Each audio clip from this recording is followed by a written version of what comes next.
Welcome everybody. Good afternoon. My name is Jonathan Marsh. I'm Head of Workforce Planning and Intelligence at Health Education.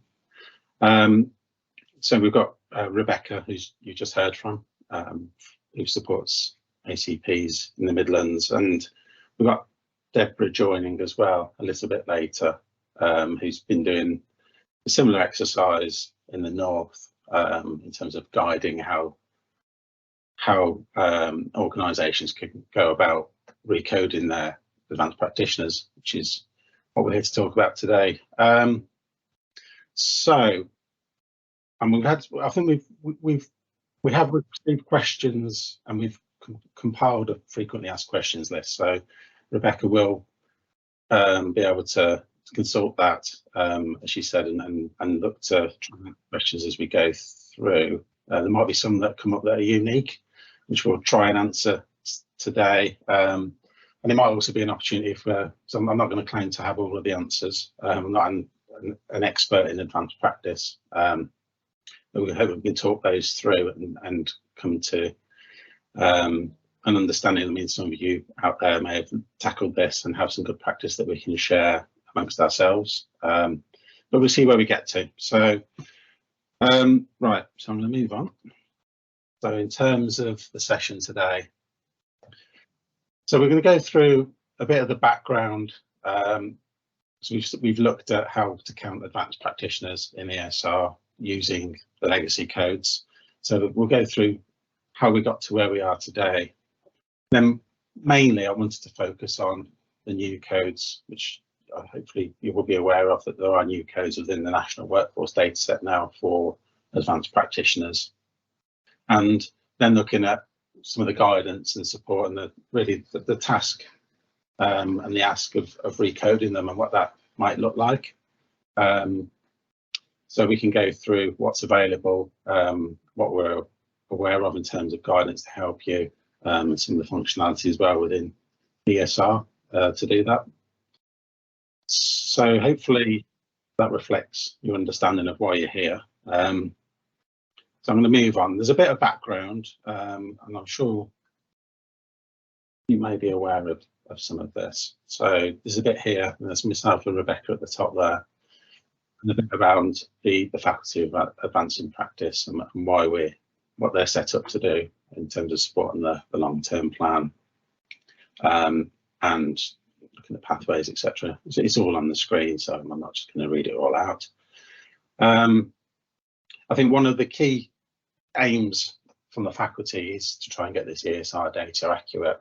I mean, I know that they've got a whole specification of things that they're looking at, with aspirations to look at supply and demand in the future, etc. But I guess the key foundation for all of that is being able to count how many advanced practitioners we've got in a uniform manner using ESR. So moving on. What is an advanced practitioner? So I'm not going to major on this. I'm sure most of you will have a better understanding of an advanced practitioner than myself. What we can point out here is there is a link here to the multi-professional framework, which you're aware of, but that's more for reference if not in the future. So you can click through to that and have a look at. It's quite a big document explaining around advanced practice framework, etc.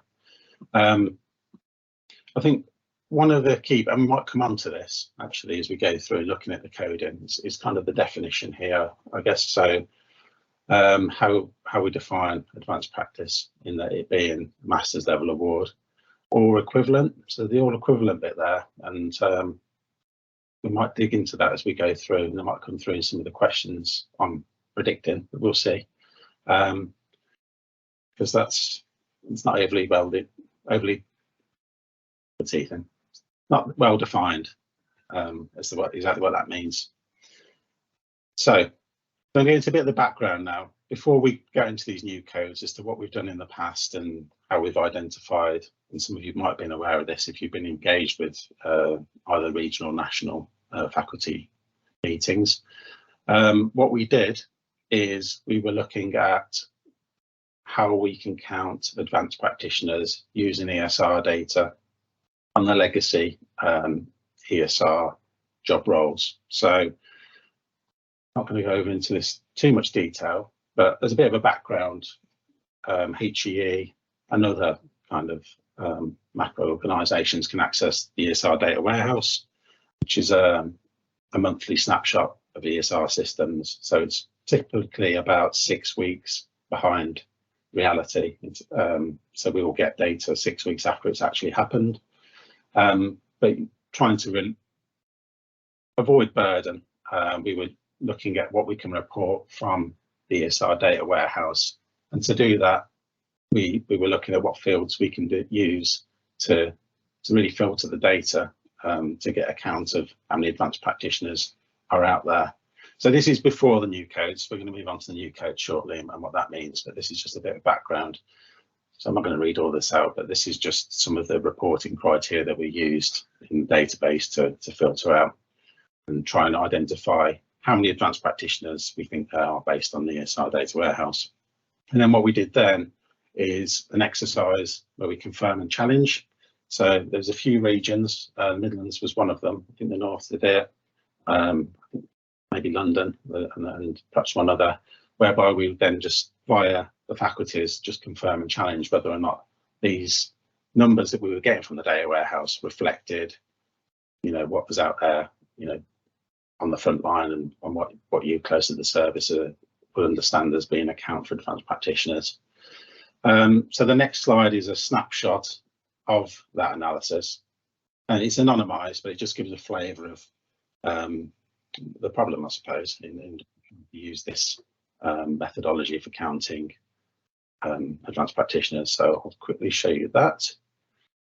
So yeah, this is just an excerpt. I mean, there's more to it, and I've chopped off individual organisations because it's not really a name and shaming exercise, but it was just to illustrate the point that there is some variance. If we're looking at the ESR data column, this is kind of what we were seeing from our reporting, and then in the first column, it's how many are observed by those within organisations themselves.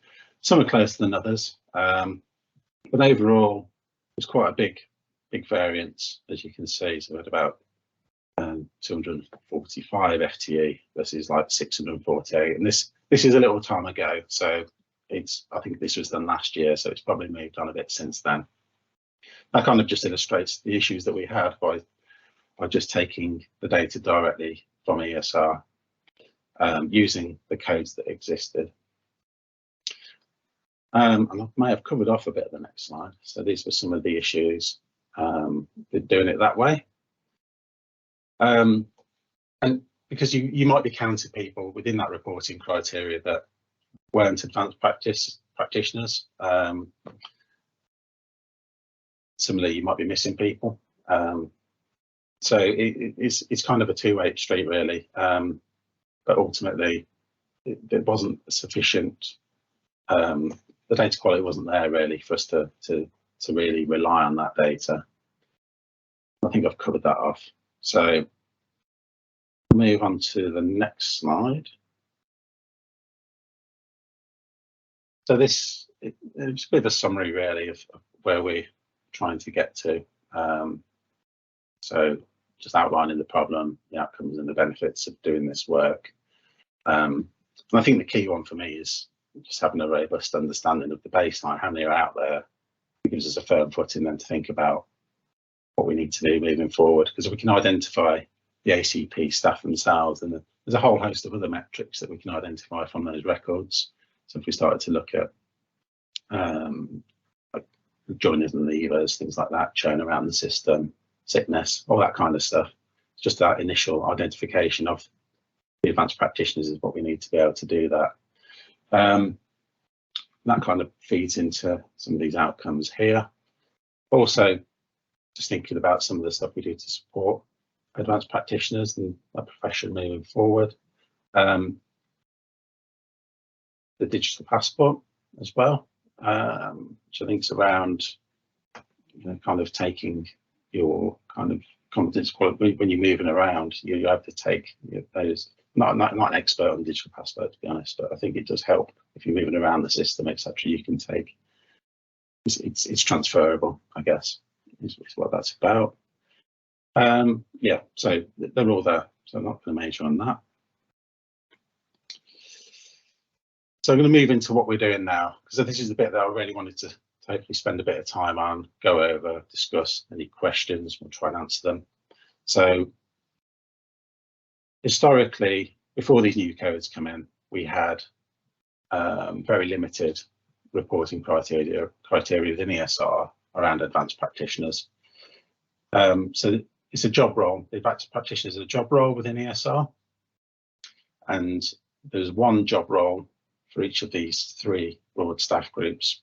So you have one for nursing, AHPs, and for other ST&Ts. So it didn't give you that too much granularity, really, and that was it. You didn't have the training, which you do get in the new codes, which we'll move on to. So that's kind of what we had. So the new codes has really broken that down. So you've got job roles within most of the nursing, the AHPs.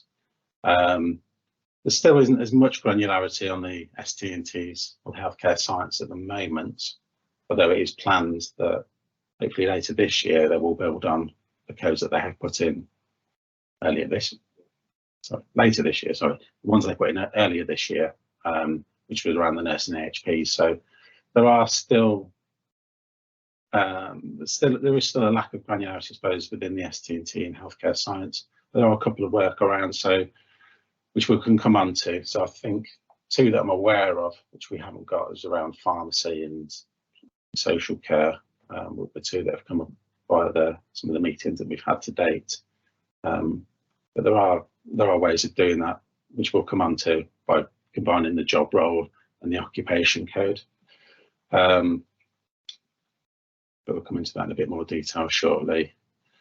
And as I mentioned as well, there's two job roles now. So there's advanced practitioners and there's a trainee advanced practitioners. So those that are on the track to become an advanced practitioner, you are able to account for those as well, just while they're part of their training pathway.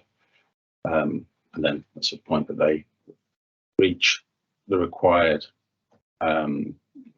qualifications, then obviously they can then be migrated into the advanced practitioner job role. So in a nutshell, so I'm going to go over some of the guidance now. There's quite a few different documents here to help you with this. So first of all, a bit of the process to date as to how we've got to these new job roles. So late last year, there's a few governance groups with lots of acronyms, as is the way within the NHS. The Data Standards Assurance Service. So this is where it was initially signed or proposed, and then it went through to a Data Alliance Partnership Subboard, which is a governance group with lots of different arm's length bodies. And basically the work, which isn't on here, which is the Workforce Information Review Group, they will advise and put forward proposals to these partnership boards. And these are the guys that are kind of at the front line, liaising with all sorts of stakeholders as to what would be a better way of accounting for advanced practitioners. Not just advanced practitioners, they cover the whole field, really. It got signed off, and then there was an ISN published back in February.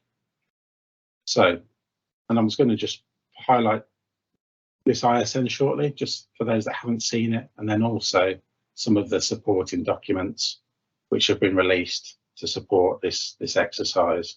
So you know where they are and what's in them, first of all, and then we'll move into just explaining what the codes are and what the changes have been. So if I move on to the next slide here, there is the user notice as well. It was issued. There's an occupation code manual and there's a guide. So what I'm going to do is I'm just going to pause this presentation for a minute and just delve into some of these references and resources that are available to support this exercise. So if you just bear with me 1 second, and I'll just quickly run through what's in those. I think I've got these pre-prepared. Might not get the right order, so I've got lots of different things popping up here. But this is the user notice, first of all. I'm not going to read through all of this, but there's a couple of things within this. I mean, it highlights that there will be a change to the national workforce data set. This is where all the coding, etc., is defined. And there's as we go through this exercise and actually what you need to do and how you do it, it's worth noting there are a couple of facilities that are available, which you may have used before. I'm not going to major on them today, but it's really just to highlight that these things are available. So we've got what's called a mass update of staff group and job role and a position definition update. These are things that yeah, I think the ESR, you've got an ESR service request in, I believe, to access some of these functionality. There's a bit of guidance how you do that in here. I mean, I don't see this in ESR, but requesting the new service, etc. I think this must be certain screens within ESR to do it. The guidance is here, and that was the point, really. I wasn't going to major on too much on that. So moving through these, we've got, that's the ISN itself, and it really just, this is what came out in February, just highlighting that there's changes, and it's not just advanced practitioners, there's a whole host of other stuff as well, which was in this notice here. There's lots of cross-linking guidance and documents as you go through these. Then we've got, this is, if you go through, if you click the link, and the link's in this presentation as well, you will, let me just show you that. This is the National Workforce Data Set. So you can get this link from the presentation, which we'll be able to share. And a lot of what I'm about to show you is here. All these links will take you to what we're just running through now, just for awareness of what's there. So this is the requirement specification, and this is a bit of a background around what staff group and job role are, etc. So it's not specific to ECPs. There's a whole host of background there. Then we've got what they call the change specification, and this is where you'll see all the changes that have been proposed. I've highlighted here some of the advanced practitioner job roles that are coming into ESR. Those, I haven't highlighted them all, there's quite a few. And there's a summary of that within the slides, which we'll get onto. This is the implementation guidance. There's a bit of background as to why it's changing. This is generic. I think it seems to be the same rationale for everyone. So this is what the art therapist say, advanced practitioner. And it describes here as to what the information required. It's repeated, so you haven't got to read them all. I think it's just there for completion. So we've got those documents there.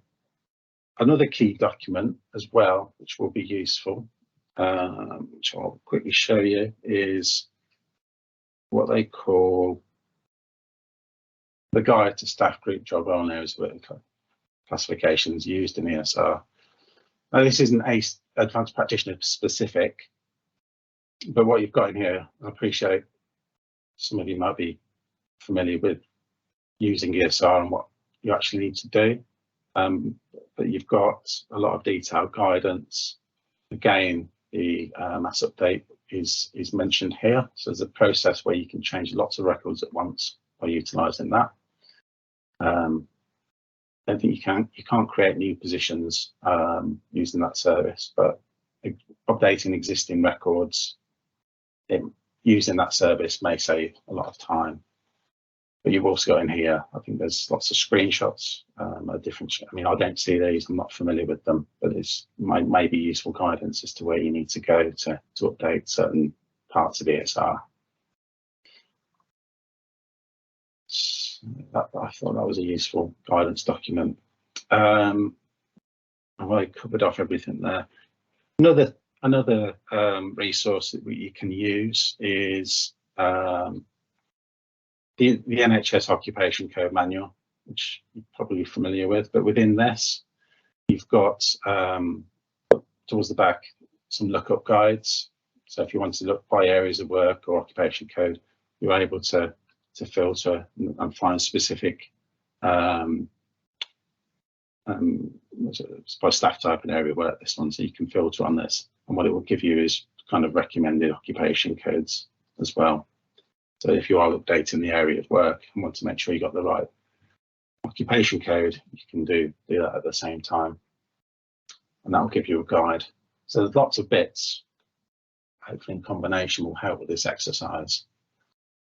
So I think those are all of the documents. So I'm going to flick back to the presentation now, which is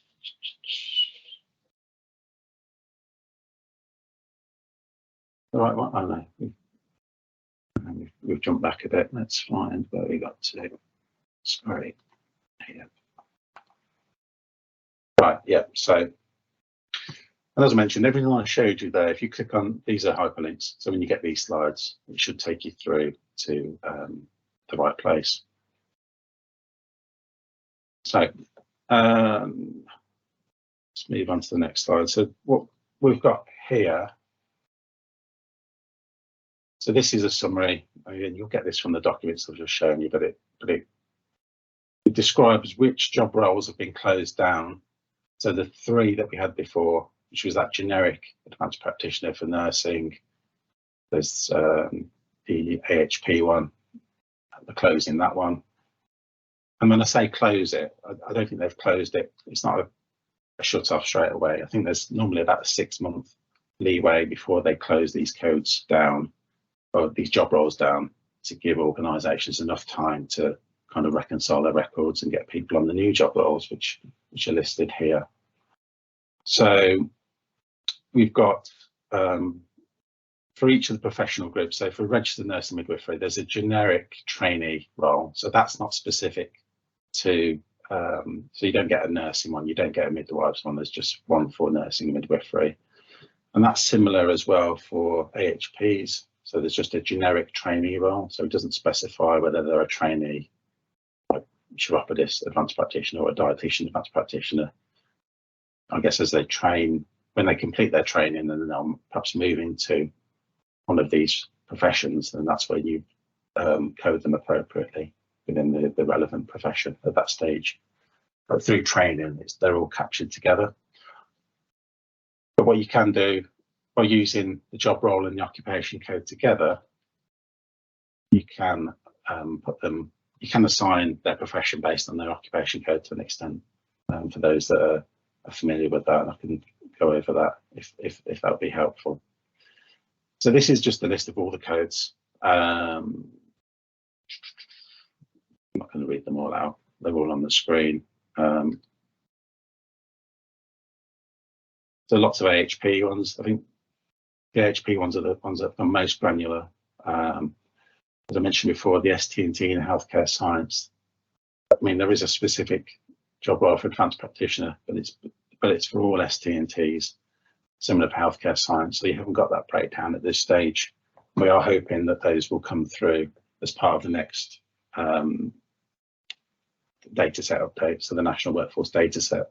I think it gets updated about once per year. It's quite a slow process to get all of these advanced practitioners in. Was relatively quick actually for them, but we're hoping that we can get further granularity moving forward. But the things like the pharmacy one that I mentioned, although you haven't got a pharmacy advanced practitioner here, there is a pharmacy occupation code. So by using this job role and the right occupation code, by reporting on both of those two things together is a way that in the interim that we'll be able to report on the number of pharmacy advanced practitioners, and I think it's similar with social care as well. But this, we should get greater granularity on those as we move through into the next data set iteration. So I don't know how long I've been talking for here. Seems like a long time. So 25 minutes. Right, okay. going to wrap it up in a minute so we can perhaps take some Q&A and see where we get to. So really, this is the exercise at the moment that we're looking. So it's not us. I mean, it's a national ask really as part of the data set is to recode those ACPs from the legacy into the new job roles ultimately. And the way that we kind of see this happening is, you know, at an organisation level, having your kind of your advanced practice lead who would have a good understanding of their advanced practice workforce and kind of liaising with those perhaps in HR or who's got that ESR responsibility, so that we can then look at making sure we've got the right people on the right job roles ultimately. And then that will then update ESR, and then over time, as I said from the offset, that our data warehouse is about 6 weeks behind, so we're not going to see it straight away. But over time, hopefully, we will then start to see the advanced practice numbers reflecting reality. So, and then I think it's just a keeping on top of exercise once we've got through that. And in the medium term, I think it will release burden on having to ask how many we've got out there, because it will become a more reliable source of information for us to assess how many advanced practitioners we've got, or how many trainees, etc. So, and those are the specific fields really that we'll need looking at. It's kind of the job role, there's the occupation code, and there is some guidance on the bands as well. I mean, I think that is guidance. I understand it's not something that we can dictate, because I think there is variation on that. I think some of the guidance does suggest particular bandings, but again, I think local circumstances may vary on that. So I think I'm going to stop talking in a minute. I don't know if that's been useful. Hopefully it has, but I think we might get into questions, which we'll try and answer. I don't know if Deborah's joined us yet or not. So I'm going to take this down for a minute. Let's see. Oh, she has joined us. Yes, we have got Deborah. So we've been answering. I've been answering a couple of the questions in the chat, but like John said, we're not ESR experts, but by getting everybody in the room together who work with ESR and our advanced practice leads colleagues, we can have a meaningful discussion now. So we've got about half an hour to take questions and discuss and debate answers.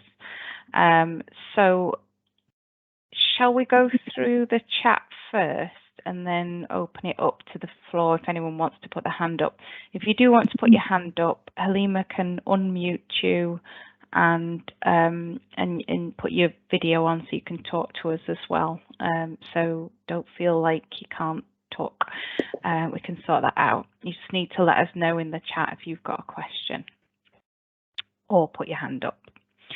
So the main focus of the questions in the chat was about this issue of the level of practice versus the job role. So if you could unmute Claire, please, and James Pratt. They were the ones who were having that discussion. Halima, I don't know whether you want to come in and talk about that.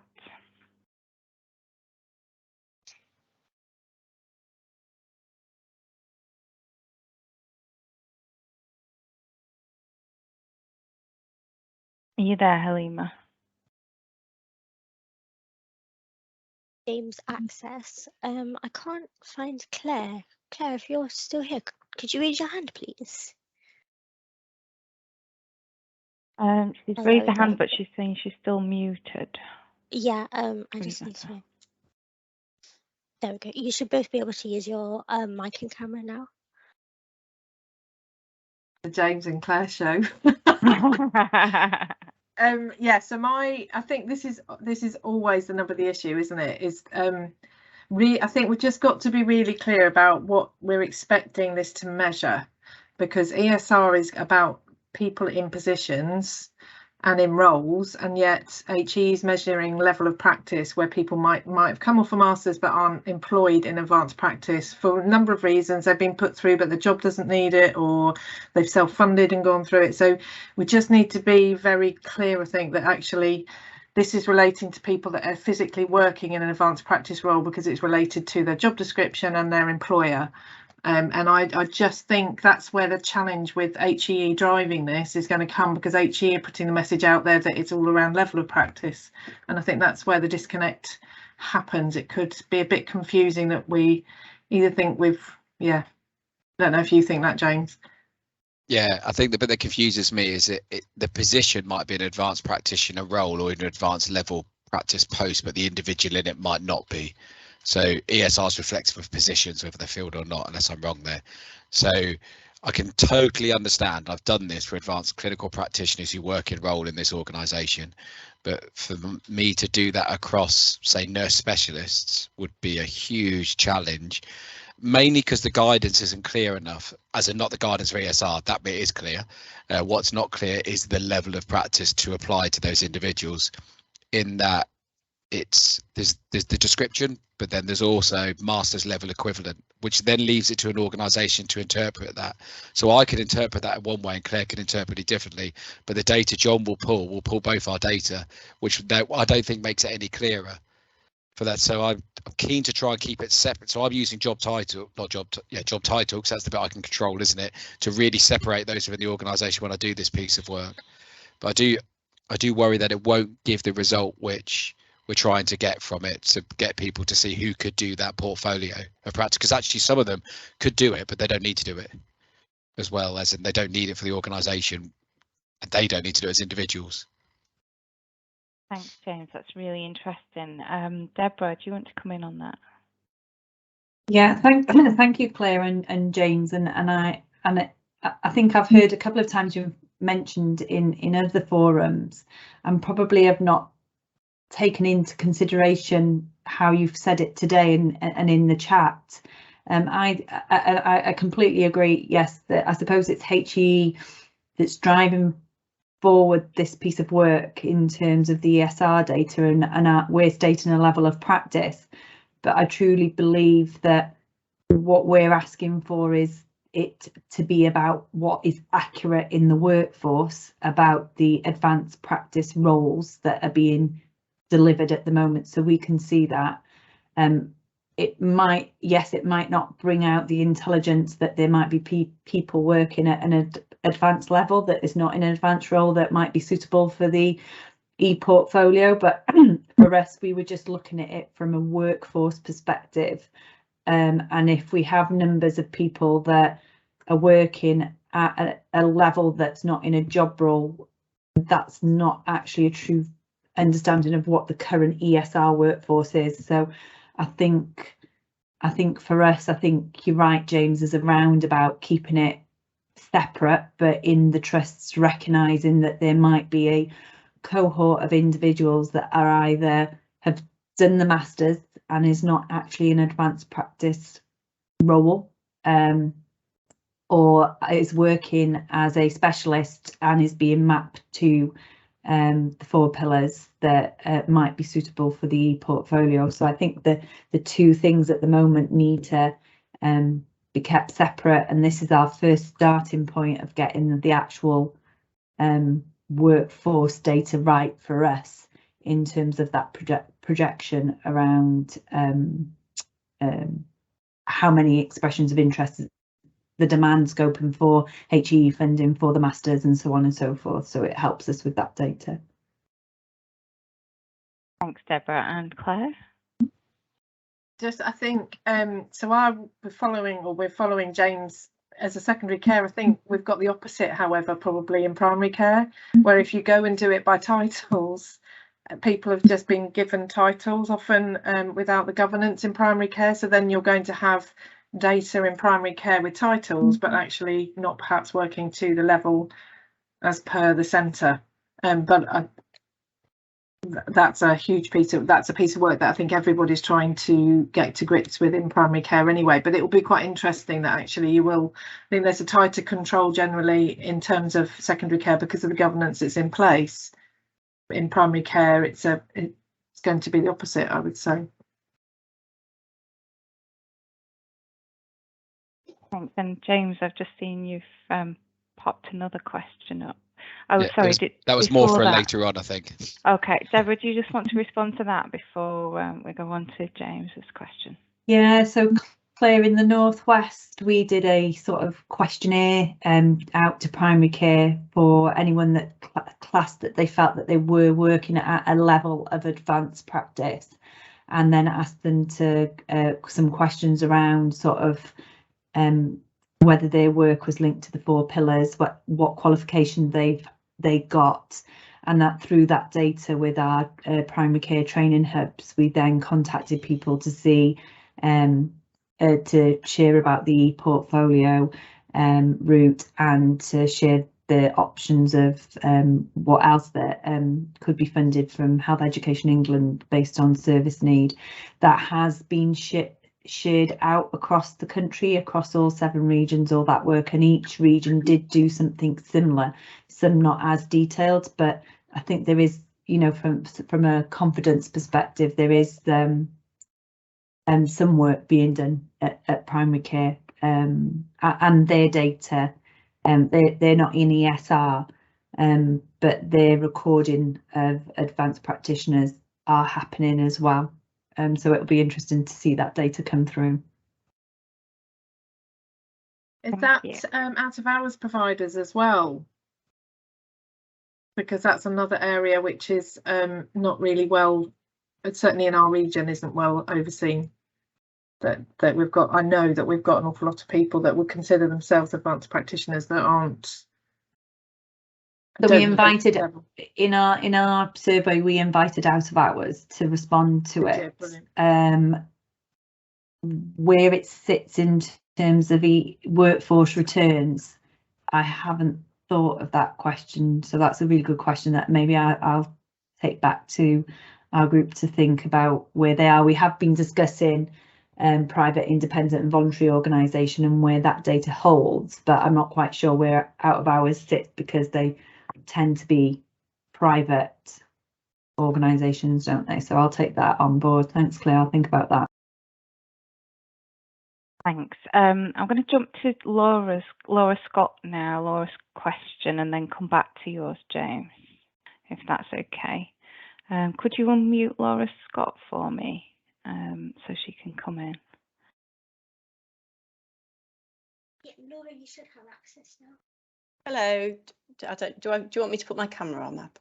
Entirely up to you. Always lovely to see a face, though. Hi. So yeah, hi. I'm fairly new into post as the operational lead ACP for Lincolnshire Community Health Service, and I've been given this huge job, as everybody else has, to sort of find out where everybody is. But I'm struggling a little bit. I understand that. I understand why we have to do it. I'm completely on board with that. But I'm struggling a little bit with those people that, yes, they're working. So we've got a highly specialist respiratory something else person. So that person I haven't gone and spoke to yet, but I know that he's going to meet some pillars of the master of the ACP or the advanced practice portfolio, but he's not going to meet them all. So but that won't be recognised because we wouldn't then put him as a trainee, because we can't put him on a trainee contract because we won't have the funding for him. So what job role do you want us to put those sort of people in so that you can recognise that those sort of people need the funding? Am I making a bit of sense, or is this a stupid question? I don't know. No, not stupid at all. It's a difficult one to answer.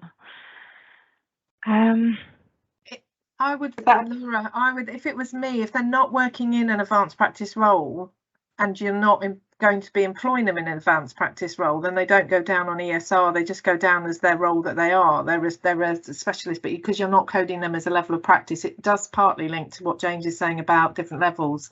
But for now, if they're not in, if you as an employer didn't need them into an advanced practice role. And I think this is where we'll have an awful lot of practitioners that will meet some but not all, and whether or not the employer needs it. And it is about the role that they're actually employed, the position. If at a later date you need them to, then you'd put them into a trainee ACP role. If that requirement at a later date, then you would code them later on as a trainee ACP.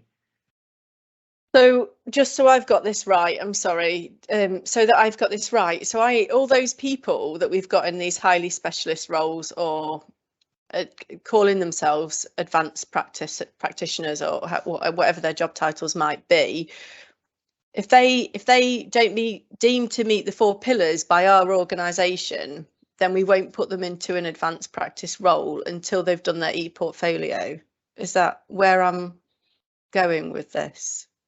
It just seems very open for your own interpretation of how somebody's doing, unless they've got an e-portfolio or a master's. There's no sort of, you know, I've got somebody that's gone down the RCN accreditation route, and what do I do with that person? Because that person hasn't done an e-portfolio or a master's, and she's not going to want to do the e-portfolio route. But now I'm stuck with this poor person that's actually done all of that. So is it down? So it's just down to us as an organisation whether we deem them to be an AC or working at an advanced practice level. Is that so that? But there's no hard guidance about that. Well, there anywhere. is, because you've got the framework. So you've got a framework there, and you assess against that framework whether they're meeting the capabilities, plus whether or not you need them to be working in an advanced practice role. And if you do, then you would need, if I was an employer, I'd be supporting them. Say, I need this role to be advanced practice, therefore you're missing X, Y, and Z, and this is a requirement that you need to do to get to there.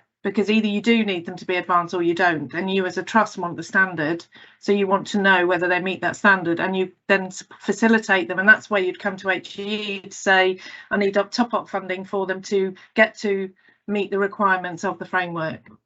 Right, okay. So the data that HEE get from us isn't for them to decide how many we want. It's still for us to say to them, we want this many people, but it's them to just sort of gather an overall amount of data. I don't think I quite understood that before, so that makes sense. Thank you. Yeah, we've still got all sorts of scoping activity that we do with trusts. This is not the only channel to work out who needs funding for what, by no means. This is just an opportunity to cleanse the data about the roles. And James, did you want to come in on that as well? I was just going to say, Laura, something that is so important is that the job description reflects the 4 pillars, and that the job plan reflects the 4 pillars, because that's the job and that's advanced practice. If it doesn't, so if that I've got individuals walking around this trust with masters in advanced practice who work clinical 100% of the time. So their job plans don't reflect it, their job descriptions don't reflect it. They might be coded as advanced practitioners because of previous historic jobs, but in my eyes, they're not advanced clinical practitioners, because they're not meeting what we say is here, advanced practice, but also what the capabilities say. You can always add to that, because it's about you recognising within the organisation as well as feeding into what HEE say, which is a level versus the role debate all over again. Okay. I'm wondering, Amanda, I've seen your question in the chat about e-portfolio. Does that discussion at all answer your question? Are you able to come in? Are you unmuted now, Amanda?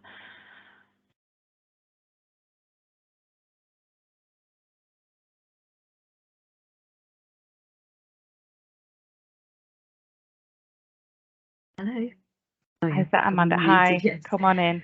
I'm not sure it does actually. So I suppose it's those people that are on the portfolio route. Would they be considered a trainee until that has all been signed off?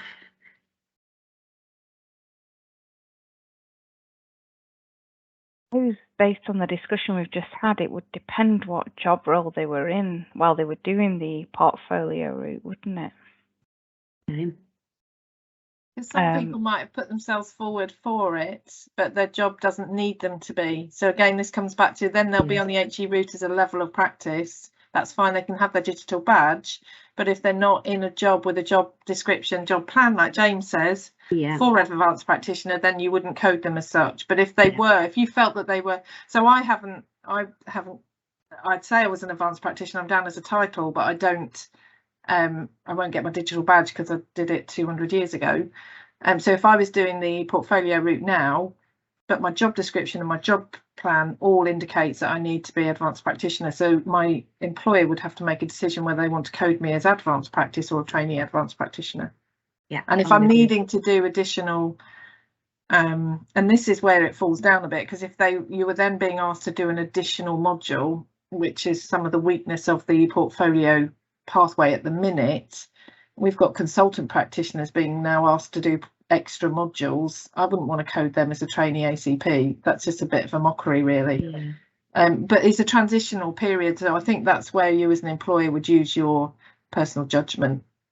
Yeah, that makes sense. Thank you. Yeah, that's what I would do if it was me. Deborah, did you have anything to add? I was just going to say exactly the same as Claire around that sort of transitional period, and you know, the portfolio is there recognising that there are people that are in roles covering those 4 pillars, has done a number of before the advanced practice masters were going through the accreditation process. I know some of the masters are being reviewed and accredited for, you know, when they started. So it's an opportunity. I suppose the idea of the e-portfolio was an opportunity for those people that were working in an advanced practice role could get that recognition, even though that they hadn't done the masters. I believe, as Claire said, there might have been people that, because it was an individual, that people believed that they were working at an advanced level that have gone down the e-portfolio route, that actually still are not in a job role as an advanced practitioner. So it is down to, I suppose, individual interpretation on each individual, to whether is their role related to all 4 pillars, and then personally, I would say that they are an advanced practitioner and they're just getting the recognition through the portfolio. Thank you. I'm going to go over to Andy Cole now. You've raised a question in the chat, Andy, about consultant and registrar podiatric surgeons. Do you want to comment? Yeah. Hi, Becky. Hi. Yeah, it's just we employ quite a few surgical podiatrists who are all aspiring to become consultants. So if they are registrars, I would argue that they are definitely working at an advanced level, but they're actually trainee consultants. Are there equivalent codes for consultant level practice?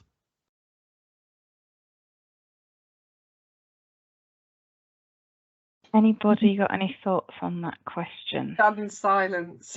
Stunned silence. I think that's the question I was asking, is there plans going forwards for all of the frameworks which come out? If we're doing it for advanced practice, we're doing it for all of them, because it would be a darn sight easier to do it at one go.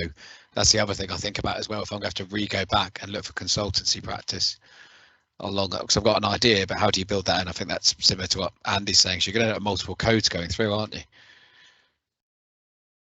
I don't know, John, do you know much about what the next tranche of updates is likely to contain, or what the future might hold in that respect?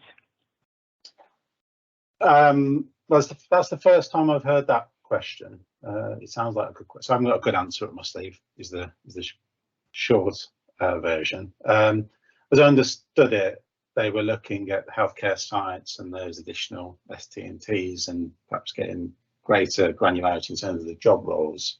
Yeah, I'm not sure. I mean, I know there are lots of other consultant roles, but I'm not sure how that fits against this off the top of my head. So that might be one that we need to go back and see if we can find an answer. Yeah, so I don't know off the top of my head. Deborah, did you have anything to add?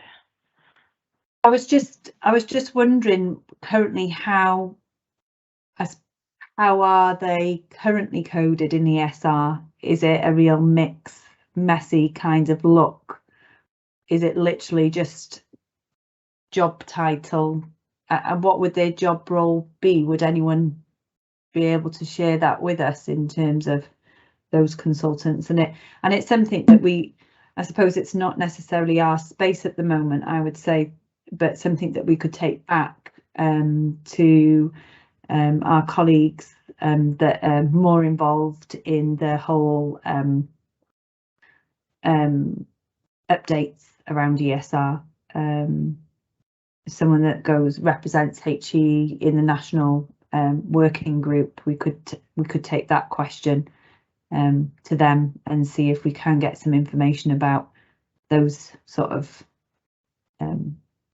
we're looking at this advanced practice, but what about the next level in terms of consultant level practice? But it would be interesting to understand what they currently are coded as in terms of a job role.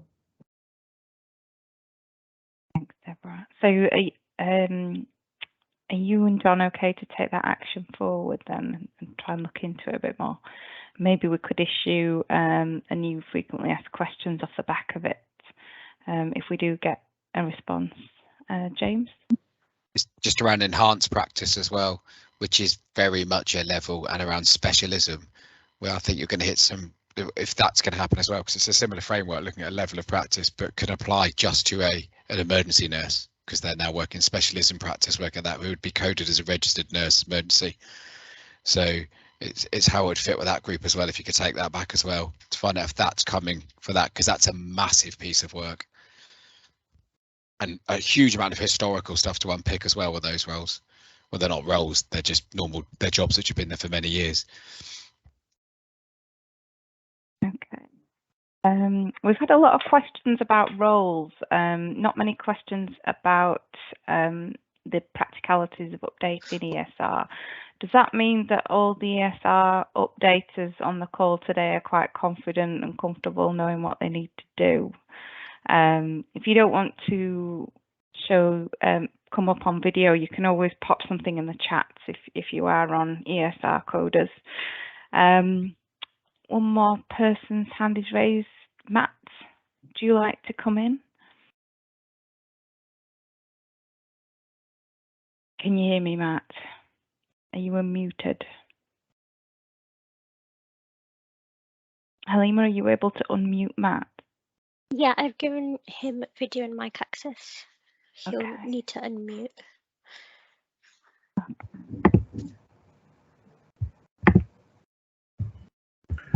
Lovely, thank you. Yeah, it was. I think it was Deborah earlier who was talking about her survey that she'd used. We've done a couple of trawls throughout our massive trust over the last few years, trying to find people in advanced practice roles, but there are always people coming out of the woodwork here, there, and everywhere.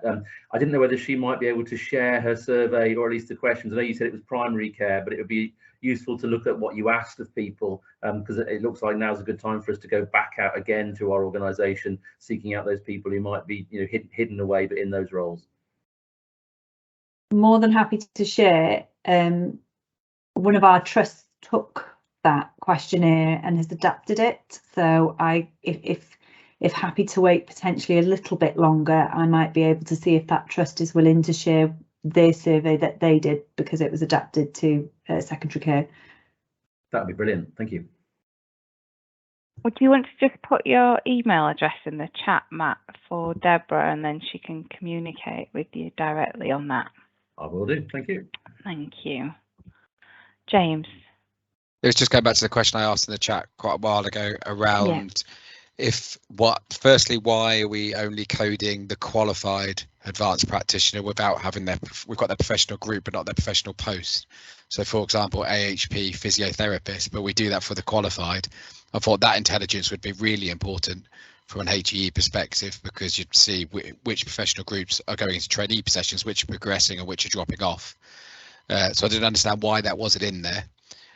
The other question, the reason why I say that as well is because it makes recoding it quite difficult and quite challenging.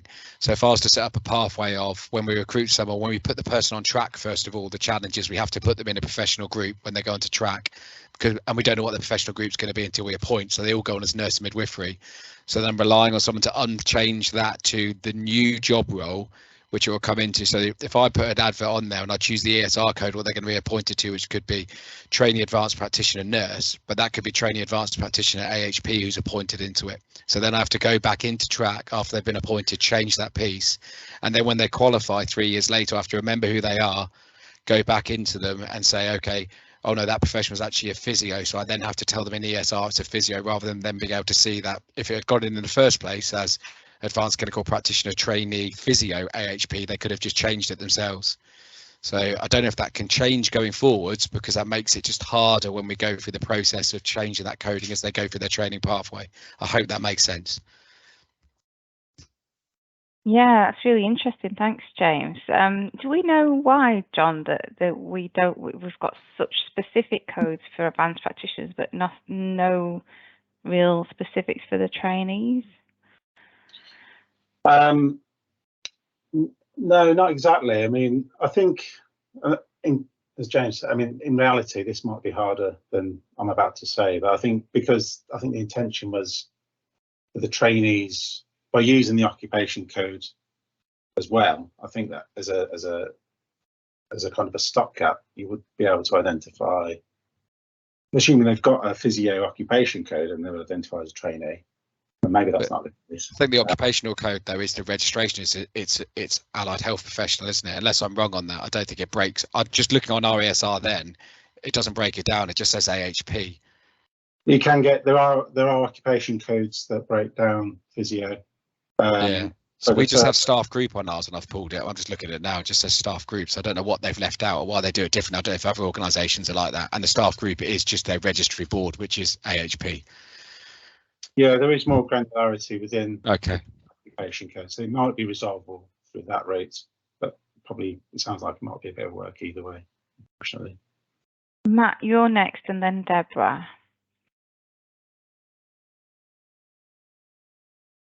Matt, can you hear me? Legacy hand, sorry. Oh, okay, Deborah, over to you. I was just going to say the same as John, that you can break it down so you can see there's like occupational code, code, I think, that breaks it down. But I can't see a way around the whole. I suppose from my thought process would be that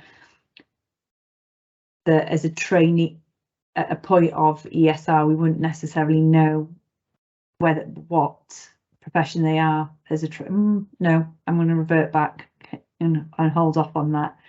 It was more around the recruitment. So in the Northwest, we would be looking for the requirement of a role that after qualification that they would be going into an advanced practice role against the 4 pillars. But we haven't asked with the funding in the Northwest what profession they are, because it's then supposed to be going out as a inclusive recruitment for that trainee. It was my thinking process, so it was more the track element rather than the ESR element that was coming into mind when James was speaking. I think the problem is with that, Deborah, is with track, you have to choose a registry body on the advert. So then you have to go back in and change it once they're appointed, which means you then have to change what's on ESR.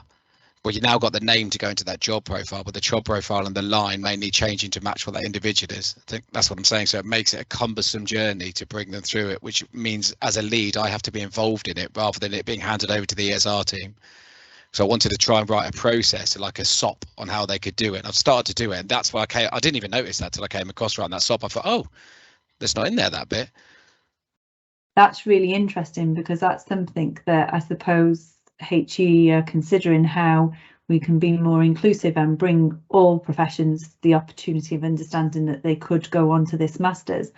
So if we're going down the route of it's a recruitment process and you either have to put nurse and midwifery or allied health professional, then straight away you're going to lose, if you put nurse and midwifery, you're going to lose people thinking about applying to that job role, thinking that it's not appropriate for them.